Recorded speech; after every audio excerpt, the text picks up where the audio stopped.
लागी लागी सब कहीं लागी बुरी बला। तो भजन गाते लागी लगन मत तोड़ना के लागी लगन मत तोड़ना प्रभु जी मेरी लागी लगन मत तोड़ना मेरी लागी लागी लागी के लागी लागी सब कहे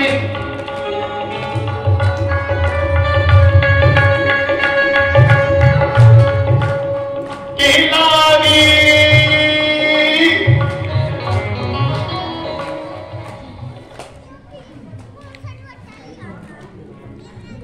के लागी लागी सब कहे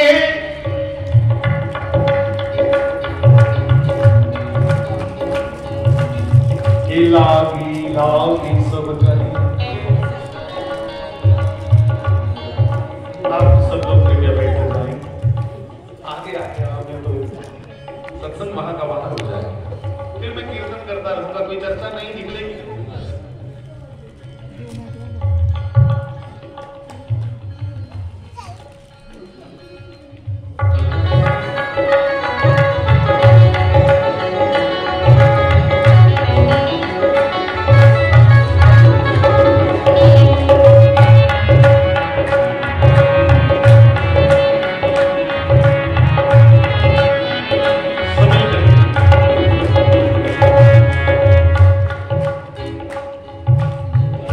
लागी लगन मत तोड़ना ओ लागी ये जी लागी लागी हाँ जी लागी लगन मत तोड़ना हाँ लागी लगन मत तोड़ना जी मेरी लागी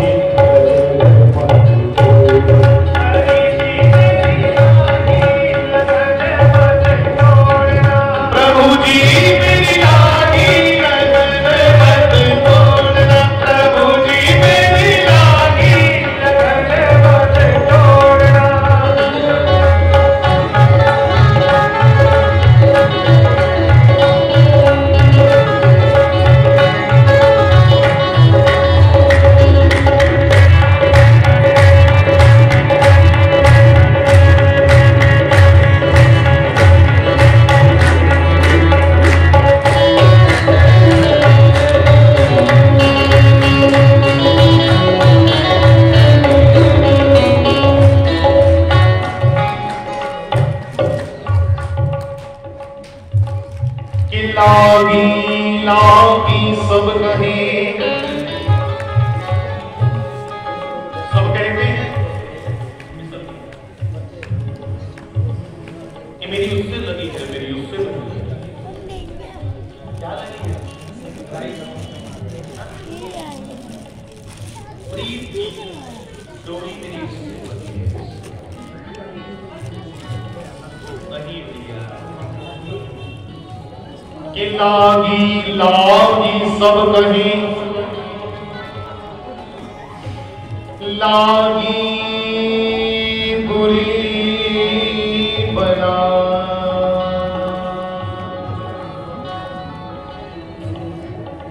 लागी लागी सब कहे लागी बुरी बला कि लागी तो तब जानिए लागी तो तब जानिए कि लागी तो तब जानिए जब आर पार होई जा। लागी तो तब जानिए जब आर पार होई जा। लागी लागी सब कहे लागी बुरी बला लागी लगन मत तोड़ना ओ जी लागी लगन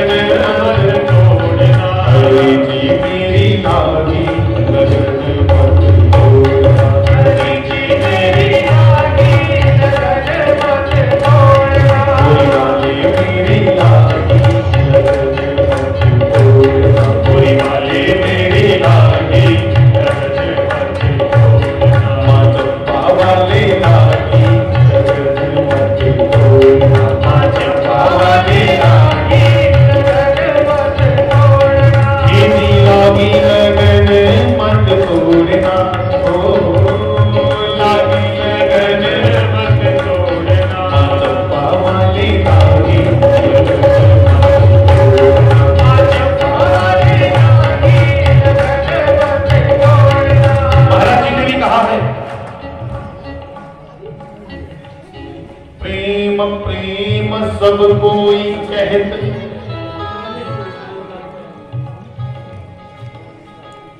रे भैया प्रेम ना जानत कोई, जो जन जाने प्रेम को, कि जो जन जाने प्रेम को, जो जन जाने प्रेम को, मरे जगत क्यों रो। प्रेम प्रेम सब कोई कहे तो प्रेम न जाने कोई। प्रेम की परिभाषा हम कहाँ जानते हैं भैया? हम तो हर एक के लिए कह देते हैं कि मुझे उससे बहुत प्यार है, मैं तो उसके बिना मर जाऊंगा, मर जाऊंगी। और उसके बाद एक महीना भी नहीं निकलता और हम तो हंसते हैं, खाते हैं, नाचते हैं, गाते हैं, कहाँ गए ना?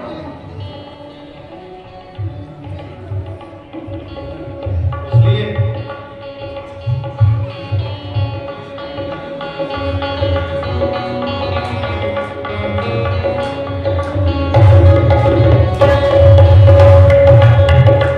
फिर गुरु गोविंद सिंह जी महाराज का वो सूत्र याद है, कौन सा? के जे प्रेम खेडन को जाओ, जे प्रेम खेडन को जाओ, तली तरसीस गली मेरी आओ, तली तरसीस गली मेरी आओ। अगर प्रेम रूपी खेल खेलने का चाव है तो तली पे शीश धर कर आना।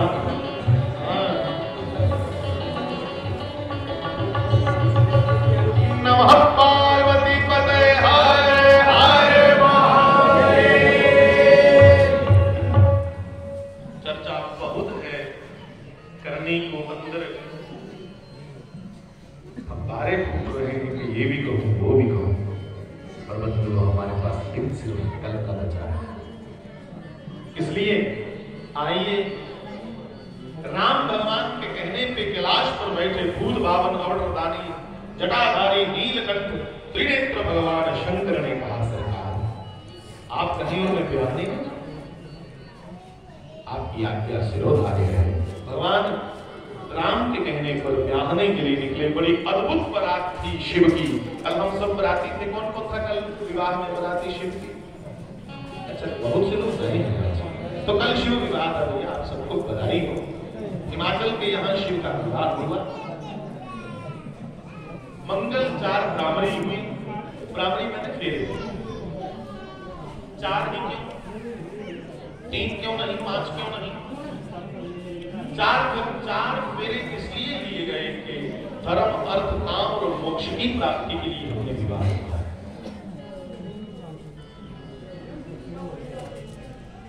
बंधुओं, भगवान शिव कुछ दिनों तक बारात सहित हिमाचल नगरी में रहे। बहुत आदर सत्कार हुआ।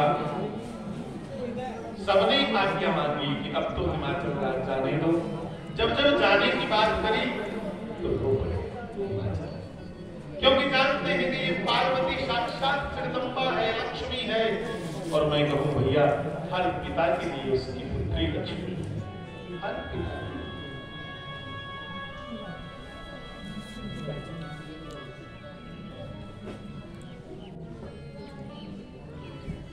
रानी मैना बार बार हिमाचल राजा को समझाती है, महाराज क्या कर रहे हैं आप? पुत्री पराया धन है, इसने जाना है ससुराल।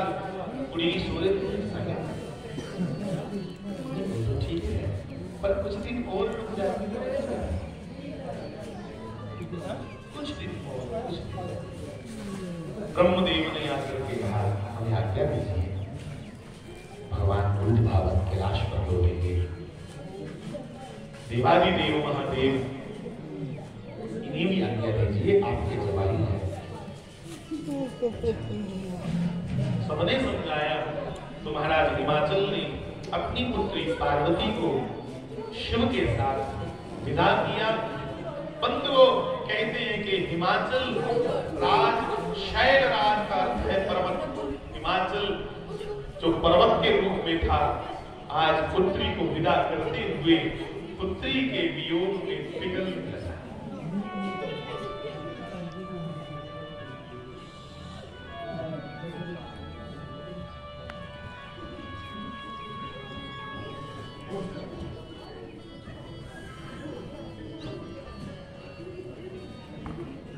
बार बार शिव को प्रार्थना करें कि मालिक, मैं जानता हूं कि मेरी पुत्री श्रद्धानुगुणी है और आप साक्षात विश्वास है। भवानी शंकरो वंदे। आप भी दोनों के दर्शन कीजिए आंखें बंद करके। भवानी शंकरो वंदे श्रद्धा विश्वास रूपिणो याभ्यां विना पश्यन्ति सिद्धः स्वार्थस्थमैश्वरम्। आप लोग श्रद्धा और विश्वास की मूर्ति है, पर फिर भी भोलेनाथ, मेरी पुत्री कोई गलती कर दी तो मैं पहाड़ हूं ना, पत्थर रूप होता है भोलेनाथ पहाड़ को कोई इतनी समझ नहीं रहती क्या शुभ है क्या अशुभ है, तो गलती मेरी समझ लेना। ये पहाड़ की बेटी है, पत्थर की बेटी है, तो ये उसकी कमी नहीं होगी समझाने में। पुत्री का कोई कसूर हो तो उसके बाप का कसूर समझ करके अपना क्रोध ठंडा कर देना।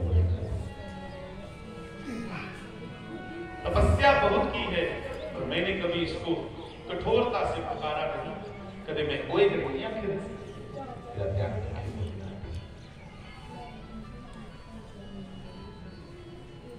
बंधु, हर पिता पुत्री को विदा करते समय बाकी सबको संभालता है,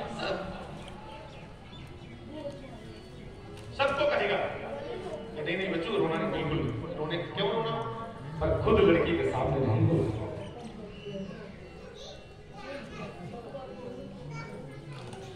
खुद अखीर में सामने होगा क्योंकि जानता है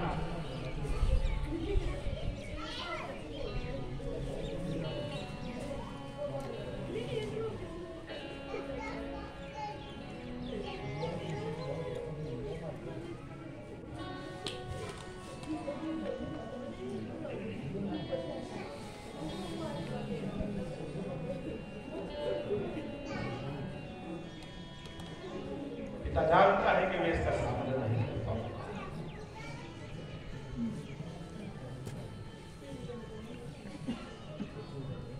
सबको विदा करके पिता बहाना ढूंढता है कि मैं थक गया, मुझे आराम करना है। वही आराम नहीं करना होता भैया, बस वो सबके सामने हो नहीं सकता, इसलिए वो एकांत ढूंढता है कि मैं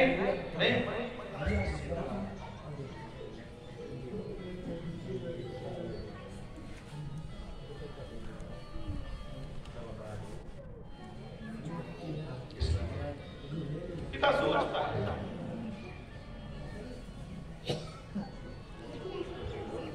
मेरे आंगन में मुझे रोज पूछ पानी पियोगे पिता, दूध पियोगे, पूरे परिवार का ध्यान पिता रखता है और पिता का ध्यान उसकी पुत्री रखती है। हर घर में, हर घर की ये बात है।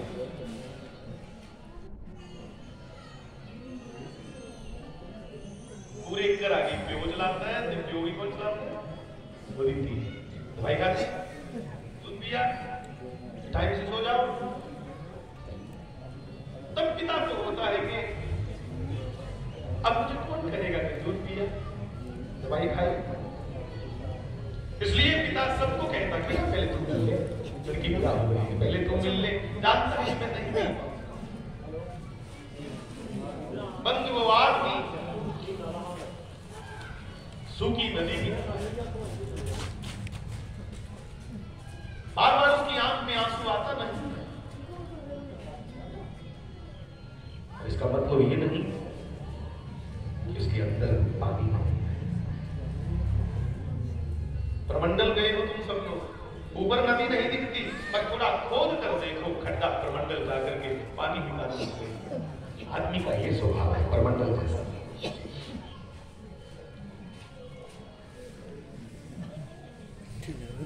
तब माता ज्यादा साहसी लगती है उस समय माता ज्यादा साहसी होती है। माँ तब उसको अपने घर वाले को समझाती है क्या कर रहे हो आप। बंधु मैंने सुना कि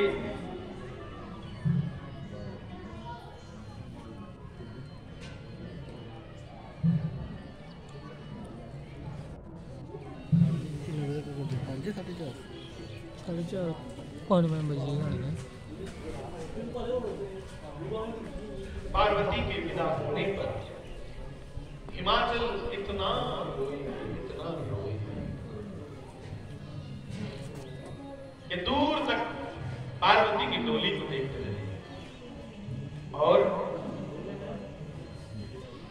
जब डोली भी नहीं दिखी, खाली धूल उड़ रही है, बरातियों के पांव से उठी धूल भी बैठ गई, अब कुछ नहीं दिख रहा, तब भी देखते रहे यहां से मेरी पुत्री अभी भी रवाना हुई है। तब मैना ने कहा सरकार पतिदेव क्या कर रहे हैं। तो मैंने सुना संतों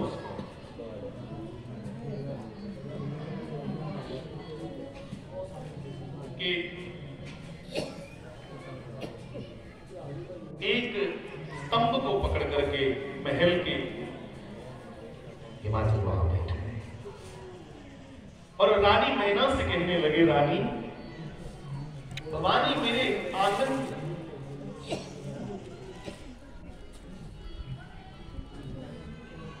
ऐसे नाचती थी मानो कोई छोटी सी हिरणी स्वच्छंद घूमती थी, किसी का डर नहीं, किसी का भय नहीं, निडरता थी। आज उसके जाने पर लग रहा है कि मेरी मेरी मेरी सारी संपत्ति उसकी है। सांत्वना दी, समझाया मैना ने। शिव और सती शिव और पार्वती एक साल तक नूतन विहार करते रहे। एक साल तक तीर्थों पर जाकर के सुंदर सुंदर वनों में अच्छे अच्छे सुंदर झरनों पर, नदियों पर सबका दर्शन किया। और ठीक समय पर एक पुत्र का जन्म हुआ जिसका नाम था शराधन कार्तिक, और मां पार्वती का नाम पड़ गया स्कंद माता।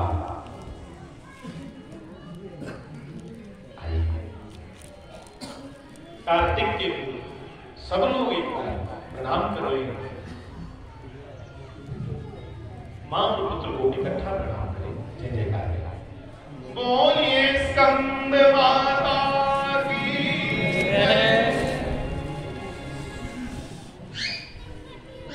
स्कंद भी नाम है एक कार्तिक का, एक नाम कार्तिक के है, एक नाम शराधन है, बहुत से नाम है कार्तिक के। कार्तिक के इतने उत्तमी है, कार्तिक को पुरुषार्थ की मूर्ति माना जाता है। कार्तिक की गोदा प्रतीक है पुरुषार्थ। पुरुषार्थ क्या है?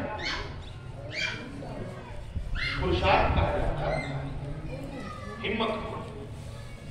जो हिम्मत अपने लिए नहीं दूसरे के लिए बताई जाए, अपनी धर्म की रक्षा के लिए जो हिम्मत हो उसे पुरुषार्थ है। बंधुओं, विश्वास है साक्षात शंकर और साक्षात श्रद्धा है भवानी। विश्वास और श्रद्धा पूरी हुए का फिर शराधन जैसा पुत्र पैदा होता, कार्तिक के जैसा पुत्र पैदा होता। कि नहीं कार्तिक की जैसा पुत्र पैदा होगा। कोई आखे कि विषय की पूर्ति वास्ते है भोग वासना के डूबी रहे तो पुत्र का आते जब जो श्रद्धा और विश्वास की मूर्ति उनके घर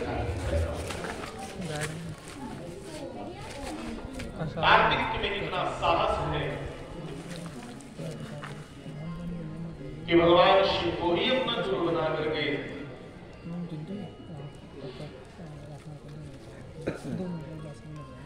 शस्त्र विद्या शास्त्र विद्या सीखी और सभी देवी देवताओं ने उन्हें अपना सेनापति घोषित किया और सेनापति जैसे घोषित किया तो कार्तिकेय ने सबसे पहले तारकासुर का वध किया।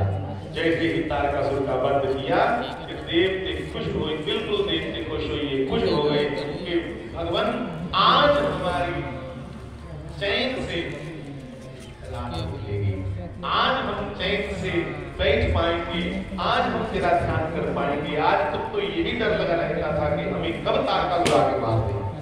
तुम्हारे पुत्र की जय आज भगवान शिव तुम्हारे पुत्र के पुरुषार्थ से आज तारकासुर मारा गया और भगवान शिव ने प्रसन्न होकर पुनः कार्तिक को बहुत आशीर्वाद दिया।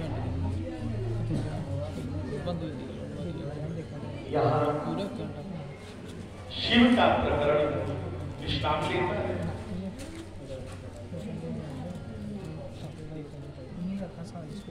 गोस्वामी तुलसीदास के अनुसार स्वामी जी के रामायण तुलसीदास जी की रामायण यहाँ शिव चरित्र विश्राम। तुलसीदास जी ने कहनी राम कथा है पर शुरू शिव कथा से की। क्यों?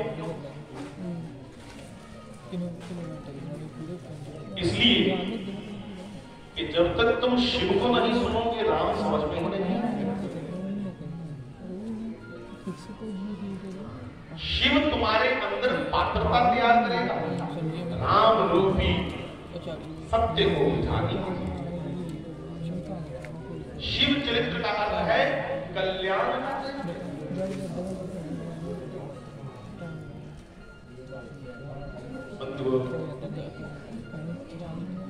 धरती कांप रही है, गौ का रूप धारण करके ब्रह्मा जी के पास आई। सभी देवी देवता धरती की पुकार सुन करके त्राही त्राही करने लगे। ब्रह्मा जी को कहने लगे कि हे ब्रह्मदेव, हे विधाता, पृथ्वी पीड़ित है रावण के आतंक से।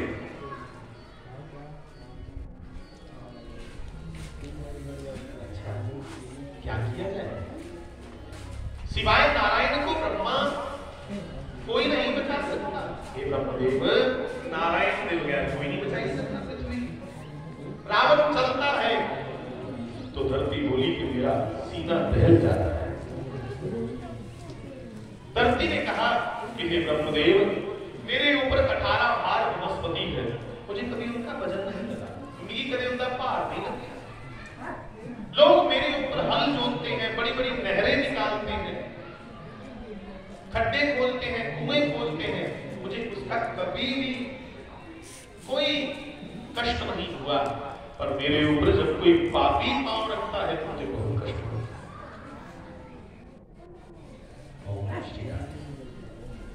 कोई पापी मुझ पे जब चरण रखता है तो मुझे बड़ा बुरा लगता है। रावण के आतंक से मैं आतंकित हूं, मुझे बचाओ ब्रह्मदेव। ब्रह्मा जी सबको लेके भगवान शिव के पास पहुंचे।